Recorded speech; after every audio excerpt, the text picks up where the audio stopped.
Live from New Delhi, you're watching DD India Live, India's voice to the world. I'm Siddharth Bharadwaj. Coming up in the next 30 minutes. Iran warns of hell across region after Trump and Israel escalate pressure ahead of deadline, while manhunt for missing US airmen continues. Amidst growing tensions in Russia and Ukraine, Zelensky hints of meeting Putin for negotiations. Meanwhile, US delegation to visit Kiev for further talks. NASA's Artemis II crew now closer to the moon than Earth as they prepare for a lunar flyby. Crew to witness rare solar eclipse from deep space.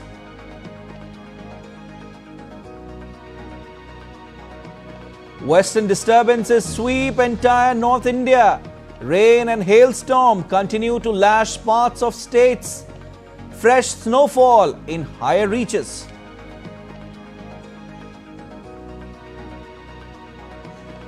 An Easter Sunday is being observed, marking a joyful and significant occasion for Christians around the world, a celebration of resurrection of Jesus Christ and the promise of new life.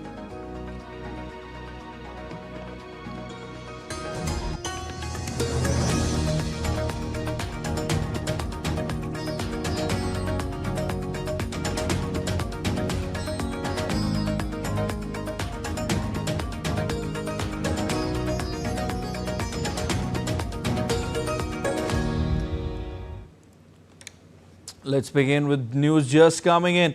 As the US-Israeli war on Iran raged on, missiles were seen traveling over Israel in the early hours of Sunday as the Israeli defense system issued warning for threats coming into its southern region. Iran has rained drones and missiles down on Israel and also aimed at Gulf countries allied to the US, which have held back from joining the war directly for fear of further escalation. This is the breaking news that we are getting for you here on DD India as the US-Israeli war on Iran raged on. Missiles were seen traveling over Israel in the early hours of Sunday.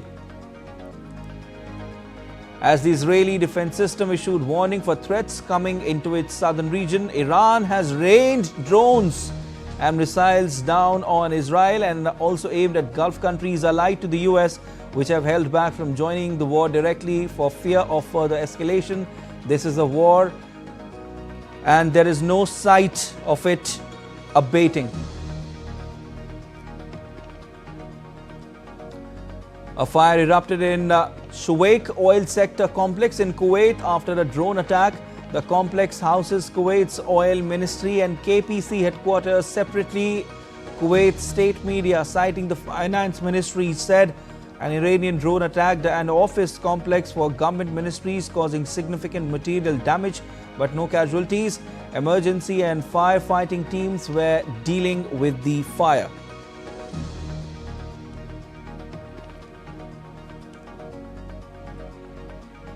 A fire erupted in Shuwaik oil sector complex in Kuwait after a drone attack. The complex houses Kuwait's oil ministry and KPC headquarters.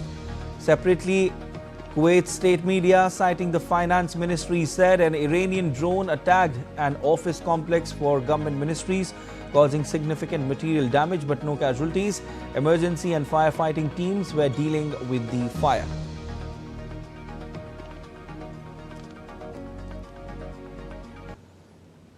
US President Donald Trump issued a sharp 48-hour ultimatum to Iran on Saturday, warning all hell will rain down if Tehran fails to reopen the strategic Strait of Hormuz or reach a deal by Monday.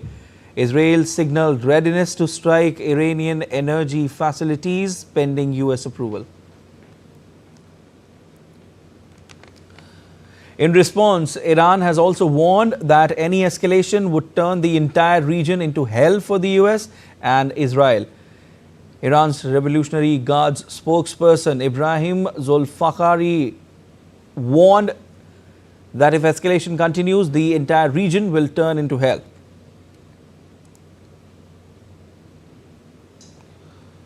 Meanwhile, US and Iranian forces continue their frantic manhunt for missing American airmen after Iran shot down a US F-15E Strike Eagle in southwestern Iran on Friday. One of the crew members was rescued while the second remains unaccounted for in a remote mountainous area. Iran has offered rewards for capturing the missing pilot as both parties continue search into a second day.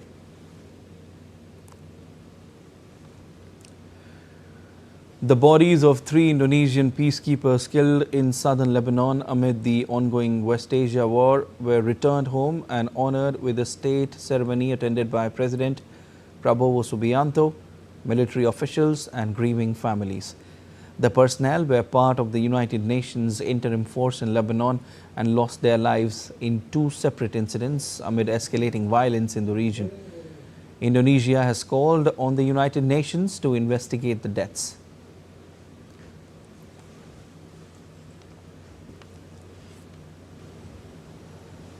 The intensifying conflict with Iran has become a defining high-stakes issue for the Trump administration. The White House has asked the lawmakers to approve a massive $1.5 trillion defense budget for 2027 as the country faces rising costs from its war with Iran and mounting global security commitments. Moreover, Trump administration is facing severe turmoil characterized by high-level personnel shakeups. Pam Bondi has been fired, and as per media reports, many other top officials may be axed in the days to come. DD India's Raghav Jha reports. As the United States faces rising costs from its war with Iran and mounting global security commitments, the White House has asked Congress to boost the US defense budget to $1.5 trillion. The proposal would lift Pentagon spending by more than 40% in a single year, the sharpest increase since World War II. It includes funding for the Trump administration's proposed Golden Dome missile defense system, as well as a boost in domestic production of naval vessels, including new Trump-class battleships. The administration said it would pair the proposed increase with a call for cuts across domestic agencies, including eliminating some climate, housing, and education programs. The proposed budget aims to cut non-defense spending approximately 10% by cutting woke, weaponized, and wasteful programs and shifting responsibilities to states. The request, which will need to be approved by the US Congress, is separate from the $200 billion that the Pentagon has sought for the war in Iran. Amid escalating tensions in the West Asia, Trump is reportedly considering a broader cabinet shakeup in the wake of Attorney General Pam Bondi's removal. This comes after sacking of Army Chief of Staff General Randy George and 2 other senior Army officers, General David Hone and Major General William Green Jr. According to media reports, Trump is considering to remove 3 more top officials: FBI Director Kash Patel, Army Secretary Daniel Driscoll, and Labor Secretary Lori Chavez de Rima. While no final decision or timeline has been announced, the developments indicate a broader strategic recalibration within the US administration. Raghav Kumar Jha's report for DD India. Amid rising tensions between Ukraine and Russia, Ukrainian President Volodymyr Zelensky has signaled a willingness to meet Russian President Vladimir Putin for potential negotiations. During his visit to Istanbul, Zelensky said he is ready to meet Putin for negotiations to end the conflict after talks with the Ecumenical Patriarch Bartholomew I and Turkish President Tayyip Erdogan. Zelensky announced expanded security cooperation with Turkey after meeting Erdogan, while Erdogan reaffirmed Turkey's support for Ukraine-Russia peace negotiations. Meanwhile, Ukraine expects a U.S. delegation led by Steve Witkoff and Jared Kushner to visit Kiev this month as efforts to restart peace talks begin. The Ukrainian presidential office said progress has been made on security guarantees as the United States continue to mediate peace efforts between Ukraine and Russia. The Ukrainian and U.S. delegations last met for negotiations in Florida on March 21.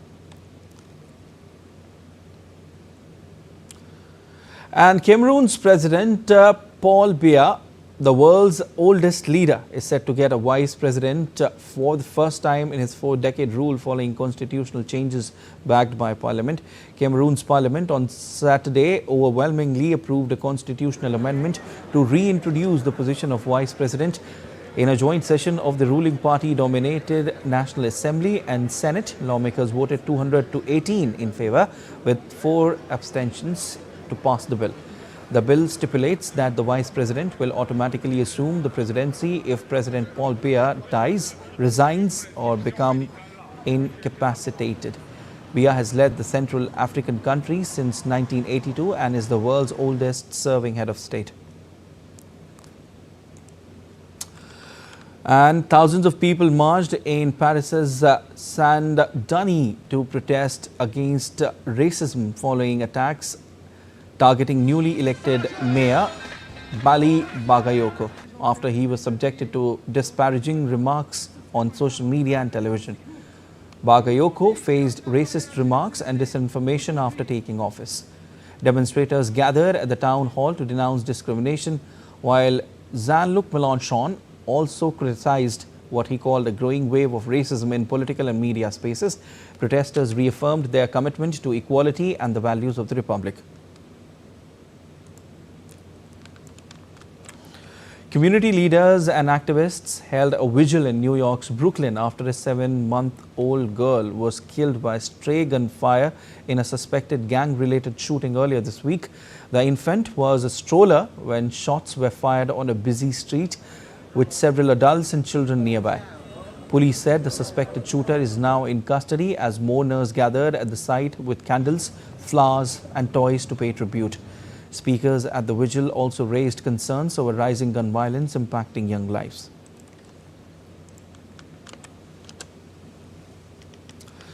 Update now on NASA's Artemis II mission. NASA said the Artemis II crew is now closer to the moon than Earth as they follow a free return trajectory, preparing for a lunar flyby on day 6.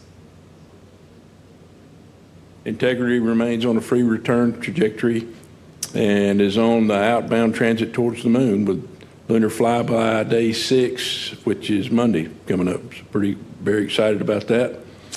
As you heard yesterday, Reed, Victor, Christina, and Jeremy are now closer to the moon than they are to Earth.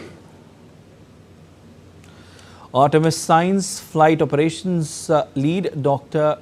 Kelsey Young stated that during Monday's flyby, the Artemis II crew will experience a rare 53-minute solar eclipse from deep space and will enter the moon's gravitational sphere of influence, a key milestone in their roughly 10-day journey. And then a really interesting opportunity we have for Monday's flyby is we will actually, from the vantage point of integrity, the sun will pass behind the moon from their perspective, creating a solar eclipse from a perspective that is very, very unique to this mission. It will be a roughly 53-minute eclipse, and then they'll see sunrise where the sun pops out the other side of the moon. The Artemis II astronauts began their day with breakfast and music on Saturday. The astronauts are trained in geology to photograph and describe lunar features. Unlike Apollo missions, Artemis II will pass just over 4,000 miles above the surface, offering a full view of the moon, including polar regions. If all proceeds smoothly as Orion whips around the moon, the astronauts could set a record by venturing farther from Earth than any human before.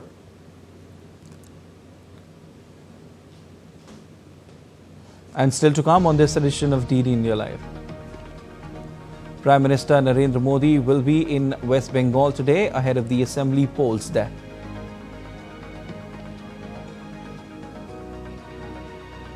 India celebrates National Maritime Day on April 5. Stay with us to know more on this.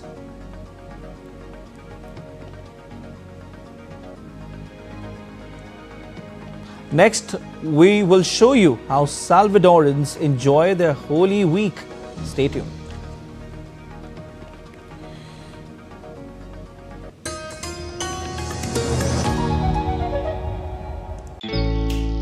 Jharkhand will mesmerize you with majestic nature, rich heritage and colorful culture. Johar. Johar. अरे it fits perfectly. Thank you. Full workout हो गया. Ready?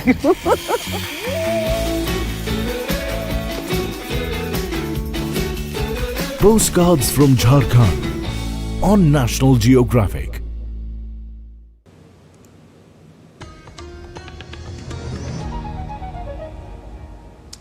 You're watching DD Live. I am Siddharth Bharadwaj.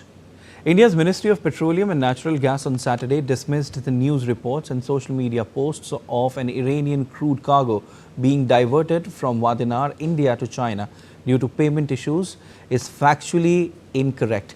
In a social media post, the ministry said India imports crude oil from 40 plus countries, with companies having full flexibility to source oil from different sources and geographies based on commercial considerations.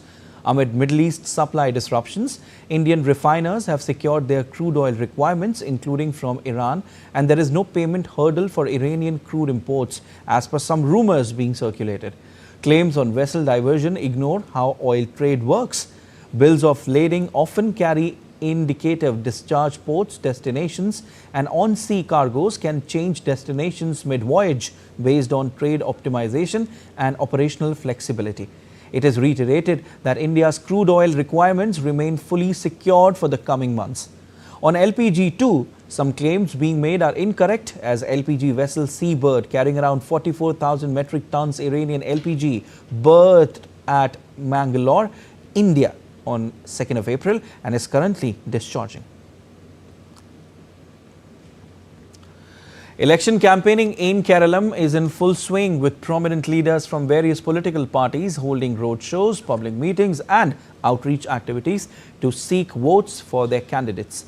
In Thiruvananthapuram, a huge turnout of party workers and the public was witnessed at Prime Minister Modi's roadshow. Earlier, the Prime Minister addressed a public gathering in Tiruvalla.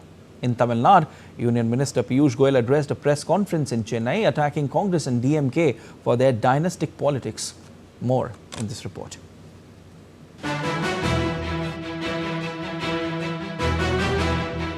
Election campaigning across 4 Indian states and 1 union territory have intensified, with top political leaders holding rallies and roadshows. In Kerala, Prime Minister Narendra Modi led the charge for National Democratic Alliance and held a roadshow from Kilipallam to Karamana in the state capital Thiruvananthapuram. The 1.5-kilometer stretch drew a large crowd of party workers and supporters. Earlier in day, Prime Minister Narendra Modi addressed public meetings in Tiruvalla in Pathanamthitta district. NDF, UDF की सरकारों ने कभी भी इस क्षेत्र की परवाह नहीं की। यहां कनेक्टिंग रोड्स का हाल बेहाल है। मुझे आपके ही साथी बता रहे थे, यहां कई वर्षों से एक भी बड़ा पुल नहीं बना है। कोट्टयम में मेडिकल कॉलेज की हालत इतनी खराब है कि उसका वर्णन करना मुश्किल है। जहां बेसिक इंफ्रास्ट्रक्चर की ऐसी कमी हो, वहां आपकी क्वालिटी ऑफ लाइफ कैसी होगी, इसका अंदाजा हर कोई लगा सकता है। While senior BJP leader and Health and Family Welfare Minister Jagat Prakash Nadda also held roadshow in Nyantinkara constituency in Thiruvananthapuram district. On the other hand, leader of the opposition in the Lok Sabha and Congress leader Rahul Gandhi addressed a public gathering in Ernakulam, Kerala. In Tamil Nadu, Union Minister Piyush Goyal addressed a press conference in Chennai, where he attacked Congress and DMK for their dynastic politics. Tamil Nadu's Deputy Chief Minister and DMK leader Udayanidhi Stalin campaigned in Paramakudi. In West Bengal, Chief Minister Mamata Banerjee addressed a public meeting in Malda. While in Jhargram, Chhattisgarh Chief Minister Vishnudev Sai held a roadshow supporting BJP candidate Lakshmikant Sahu. In Kolkata, Communist Party of India leader Biman Bose released election manifesto on Saturday and outlines party agenda ahead of polls. Assembly elections in 4 states and 1 union territory will be held from April 9 to April 29. In West Bengal, voting is set to take place in 2 phases, that is on April 23 and 29, while in other states and UT, polling will be held in single phase. Tamil Nadu will go to poll April 23, Kerala, Assam and Puducherry on April 9. Counting of votes for all of them will be held on May 4. Bureau Report, DD India. With the assembly elections in West Bengal just weeks away, Prime Minister Narendra Modi will be addressing his first rally in Cooch Behar on Sunday. Polling will be held in 152 assembly constituencies of West Bengal in the first phase on April 23rd, while in the second phase, 142 constituencies will go to the polls on April 29. The counting of votes will be held on May 4.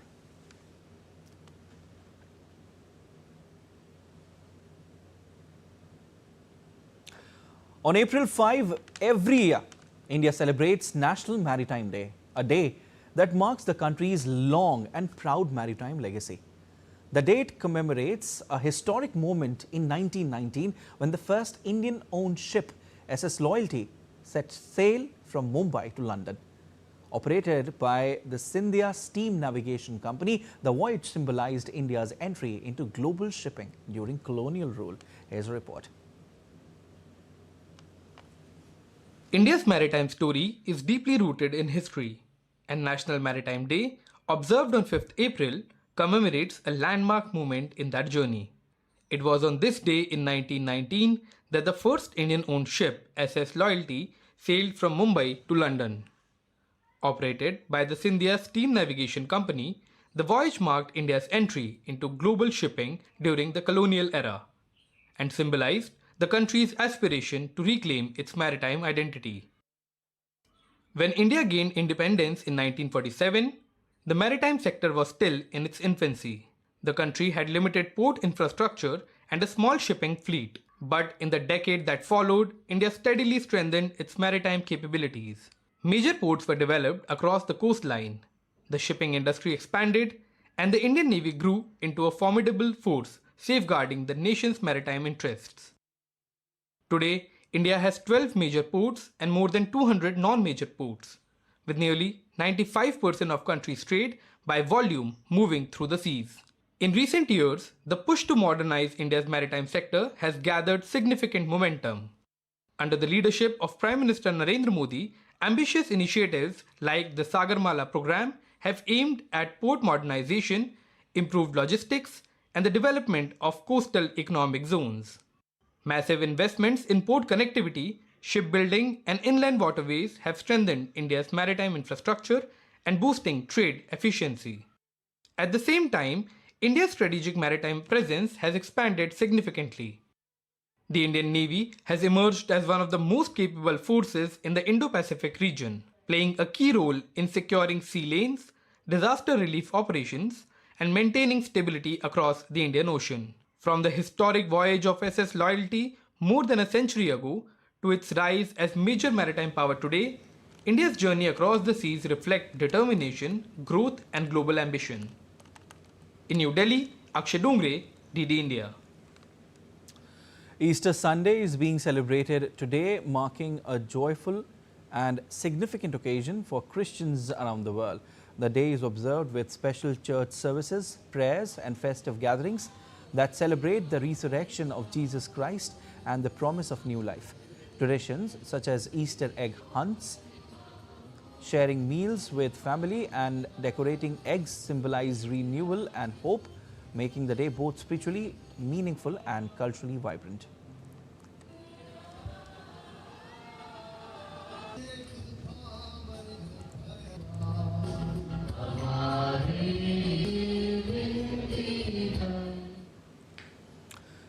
Let's take a look at the weather situation across India. In Punjab, an unseasonal hailstorm has damaged wheat crops in Moga, leaving farmers in distress.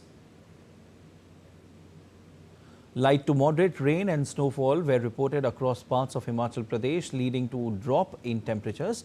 The Shimla Meteorological Office has issued an orange alert for hailstorms in several districts on April 7 and 8.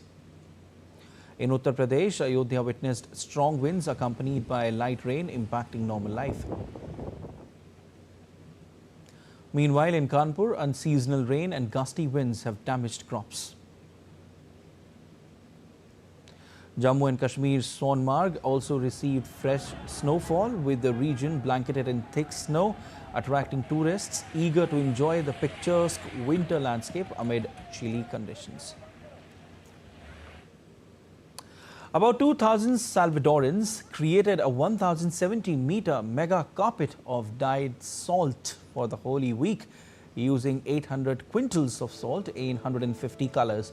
The vibrant display walked over during the funeral procession is the largest of its kind in Central America.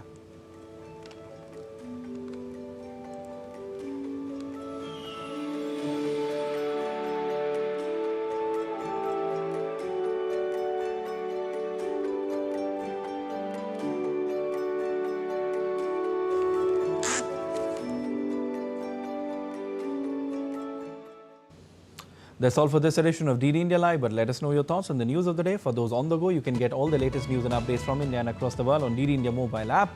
The app is available on both Android and iOS platforms, and you can scan the QR code on the screen to download now. We'll be back with more news as it breaks here on DD India. I'm Prasar Bharati from all of us here in Delhi. Thanks for watching DD India Live.